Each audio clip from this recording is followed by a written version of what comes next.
So kung content creator ka and ang primary use mo is a phone, this probably is one of those 2025 things na must-have talaga para sa mga kagaya mo.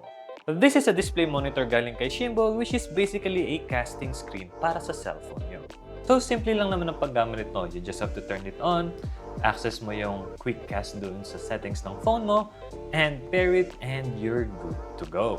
Yung nakikita ko talagang primary use nito is like how it is implemented sa Flip, yung magagamit mo na yung back cam ng phone mo instead na yung front cam kasi alam naman natin na mas maganda talaga na nakukuha nating image sa likod kaysa sa harap. And oh yeah, may kasama na pala siyang MagSafe case kaya pwede mo lang siya i-snap on dyan sa phone mo like so and you're good to go. And kung worried ka naman na magiging hassle pa rin yung pindutan ng shutter dito, may dedicated shutter button na dito so you can just click that and magre-record na for you.